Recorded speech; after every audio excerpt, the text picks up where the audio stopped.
여러분 안녕하세요. 보험학개론의 윤은지입니다. 이 보험은 언제 가입하는 것이 좋을까요? 저 같은 경우에는 한 26살쯤 됐을 때 제가 스스로 이제 돈을 벌기 시작하면서 가입을 한 기억이 있는데요. 지금 생각을 해보면 한 살이라도 어릴 때 가입하길 잘했구나라는 생각이 들기도 합니다. 자, 저희 프로그램은 여러분들이 직접 참여하실 수가 있는데요. 보험에 관해서 궁금하다 하시는 분들, 또 상담을 한번 받아보고 싶다 하시는 분들은요. 아래 나오고 있는 이 연락처로 언제든지 전화 주시면요. 무료로 친절하게 상담 도와드리도록 하겠습니다. 자, 그럼 오늘도 보험학개론을 알차게 꾸며주실 든든한 세 분의 전문가들부터 화면으로 만나보시죠.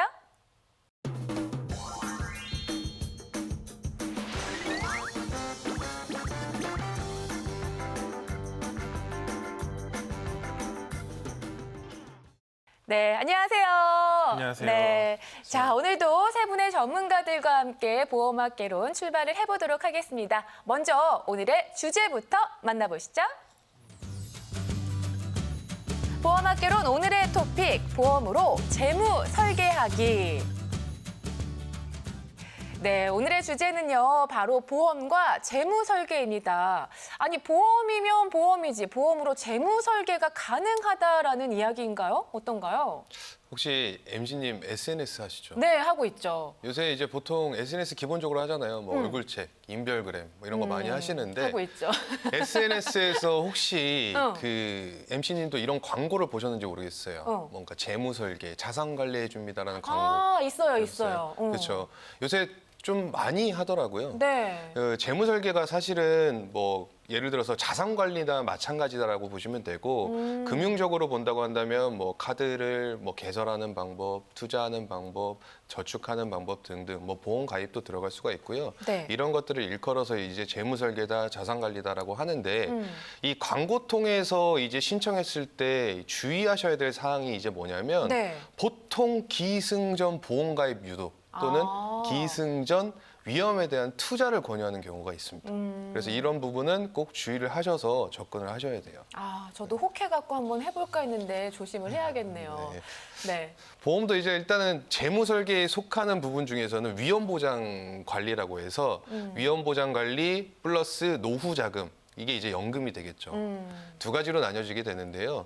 보통 저희가 이제 건강보험으로 접근하는 게 이제 위험 보장 관리라고 보시면 되고 이게 이제 매달 고정적인 지출, 안전관리 비용으로 지출이 되는 거죠. 근데 재무 설계 측면에서 안전관리 비용이 고정적으로 합리적으로 지출이 되고 있는가를 이제 본다라고 보면 이제 보험으로 재무 설계를 한다라고 말을 할 수가 있을 것 같습니다. 아니, 보험으로 재무 설계가 그럼 가능하다는 말씀이신 거예요? 그렇죠. 왜냐하면 재무 설계가 보통 이제 자산 관리고 그 안에 보험이 한 켠에 속해져 있기 때문에 당연히 보험도 재무 설계의 한 켠에 속한다. 그래서 재무 설계를 한다라고 말을 할 수가 있습니다. 네. 그래서 이게 이제 보험료라는 게 1년, 2년 내고 끝나는 게 아니고 수십 년 내지는 평생토록 보험료를 내준 거잖아요. 그쵸.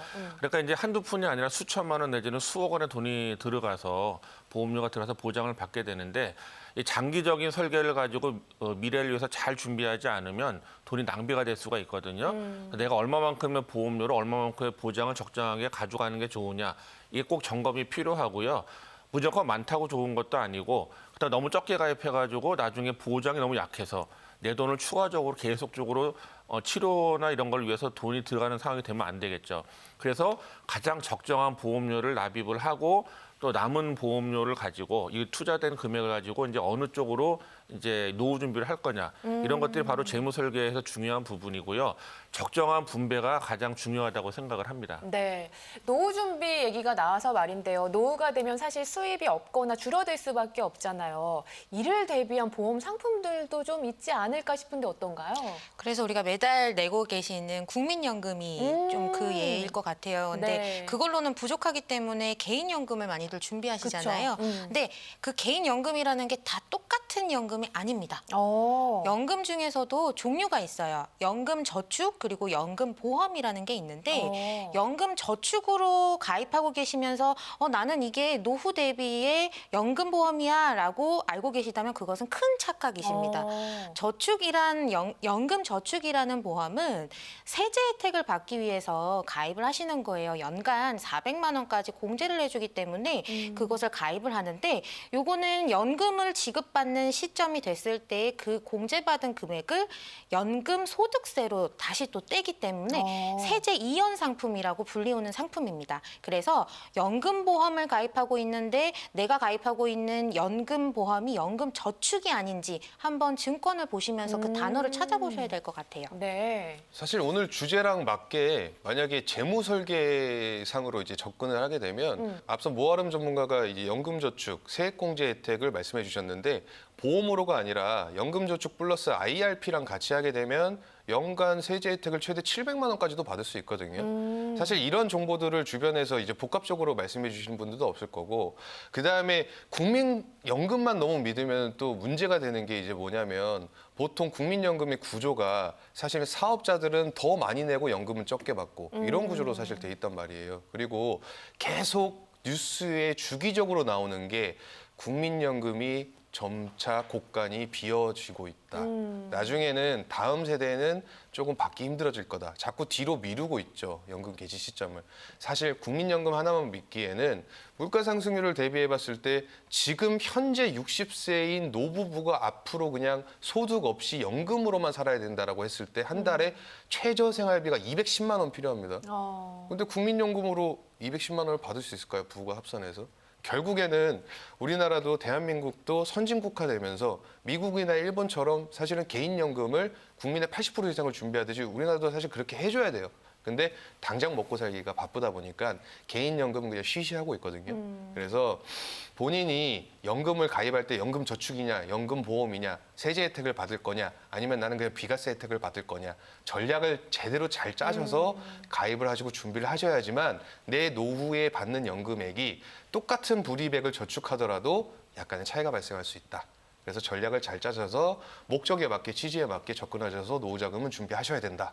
라는 걸 말씀드리고 싶어요. 네. 네, 근데 이제 이게 세금 문제도 중요하지만 사실 얼마만 이자를 받냐 이게 제일 중요하잖아요. 그래서 연금 중에서도 이제 변액 연금이 있고 또 금리를 연동해주는 금리 상품형 연금이 있잖아요. 네. 근데 이제 연금 같은 경우에는 그 나중에 이제 이자가 불어나는 속도가 굉장히 오랫동안 그 거치를 해놓기 때문에 그 이자율의 차이에 따라 가지고 연금의 차이도 굉장히 많거든요. 근데 이제 변액을 하시는 분이 굉장히 많이 있으신데 요 중요한 포인트가 변액하시는 분은 주식이라든지 채권처럼 금융 상품을 잘 활용할 수 있는 분이 가입을 하셔야 돼요.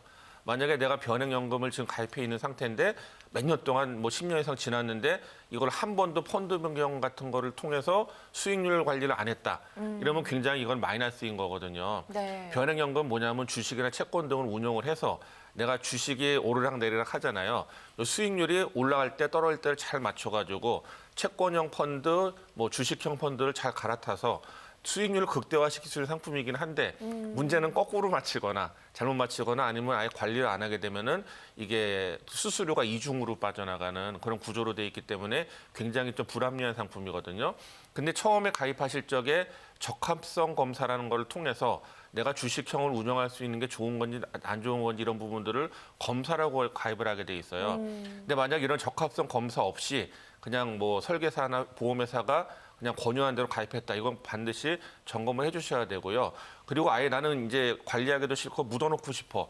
이런 분들은 금리를 주는 금리 연동형 복리 상품을 가입하시는 게 가장 현명한 방법이고요. 이랬을 때 나중에 이제 연금이라는 게 젊었을 때 가입해가지고 나중에 나이 들어서 타먹는 거잖아요. 네, 네. 몇십 년 동안 묵혀 있는 거기 때문에 금리가 굉장히 중요해요. 변액이냐 또 금리 연동형이나 또 이것도 최저 보증을 얼마를 보증해 주냐 또 이걸 추가납입을 어떻게 활용하냐에 따라 가지고 굉장히 천차만별의 수익이 나기 때문에 꼭 전문가의 진단을 통해서 이런 것들은 문의해 주시기 바랍니다. 네, 목적에 따라서 잘 가입을 해야 할 것 같습니다. 그리고 제가 듣기로는 요즘 부자들 중에는 이제 부모님이 돌아가시면은 아유 부럽네 이 건물을 상속을 받게 되잖아요. 그러면은 종신보험을 활용해서 이제 상속세를 내기도 한다는데 이거는 어떤 건가요? 그렇죠. 이제 자산의 그러니까 뭐 100억대 자산가나 아니면은 가지고 있는 뭐 건물이 뭐 두 채가 있는데 뭐 80억, 50억. 세상에. 굉장히 꿈만 같은 일이잖아요, 저희한테는. 네. 저한테도 사실은 되게 먼 미래고 살면서 한번 있을까 말까라는 생각이 들 정도인데 사실 이렇게 10억, 20억 가지고는 상속세 플랜을 준비한다는 할 수는 없고요. 또 이제 100억대 자산가가 이 상속이나 증여세를 준비한답시고 이 보험으로는 종신보험을 많이 활용하는 편입니다. 그러니까 원래 종신보험이라는 게 그 가장의 네. 돈을 버시는 가장의 사망 그 유고 시에 그쵸? 그 나머지 가족들의 생계를 위해서 가입하는 거잖아요. 네네. 근데 이제 자산가분들은 그 생계보다는 이제 본인이 유고 시에 재산이 많이 남아 있는데 내가 만약에 100억짜리 건물을 하나 가지고 있어요. 내가 갑자기 이제 돌연사를 하게 되면은 이 100억이라는 부동산이 자식한테 물려줄 거 아니에요. 근데 세금이 한 40억 돼요. 그러니까요. 그렇다 보니까 이 세금 부분을 종신보험을 활용하는 거예요. 내가 죽게 되면은 종신보험금이 40억이 나와서 이 상속세를 커버할 수 있잖아요. 그쵸. 이런 부분이 상속 플랜이라고 하는데 다만 이 상속 플랜 중에서 좀 유의하셔야 될 게 이 종신보험금이 지급되더라도 이게 만약에 아버지 명의로 돼 있었다. 그러면 이게 여기에도 세금이 또 붙어요. 신매덕이라는 세금이 또 붙기 때문에 이 부분은 만약에 이제 좀 디테일한 부분이긴 한데 먼저 부동산을 증여해서 그 증여된 부동산에서 나오는 월세 같은 거를 가지고 이게 이제 자녀분한테 이미 소유권이 넘어갔기 때문에 그 세금 그 월세를 가지고 보험을 가입하는 거는 요거는 이제 나중에 상속세가 면제가 될 수 있어요. 왜냐하면 자녀 이름으로 이제 보험료 납입을 했기 때문에 이런 것까지 디테일하게 이제 내용이 있는데 이런 상속 플랜을 통해서 종신보험을 활용해서 절세할 수 있는 부분들이 또 많이 있어요. 이런 거가 궁금하시면은 또 전화를 주시면은 네. 상세한 상담도 드리도록 하겠습니다. 야 부럽네요. 네, 저는 해당 사항 없는 걸로. 근데 어설프게 가입돼 있는 분들이 있어요, 실제로. 어. 시청자분들이 이제 나는 상속을 위해서 종신보험을 가입했어. 그럼 딱 증권 들여다보면 앞서 방정원 전문가님께서 말씀해 주신 대로 계약자 수익자 관계가 되게 중요해요. 이게 엄연히 금융상품이기 때문에 만약에 아버지 명의로 되어 있는 100억대 부동산의 명의가 아버지다. 근데 아들 앞으로 나중에 상속을 해주기 위해서 종신보험 가입했다. 근데 증권 딱 들여다보니까 계약자 아버지, 피보험자 아버지, 수익자 그냥 법적 상속인 이거는요. 의미가 없어요. 사망해서 만약에 40억이 나온다 하더라도 그것도 금융자산의 합산 과세됩니다. 아이고. 그래서 이 계약자 수익자 관계도 되게 중요합니다. 잘 따져 보셔야겠네요. 자, 이렇게 보험에 관해서 궁금한 사항 있으시다면요. 아래 나가고 있는 번호로 언제든지 연락 주시면 저희가 친절하고 자세하게 무료로 상담 도와드리도록 하겠습니다. 자, 아울러서 저희가 제공하고 있는 정보는요. 보험에 대한 조언일 뿐입니다. 보장 내역의 가치를 저희가 보장하지는 않는다는 점 유의해 주셨으면 좋겠고요. 보험 가입과 관리 결과는 본인이 결정하셔야 한다는 점, 이 점 기억해 주셨으면 좋겠습니다.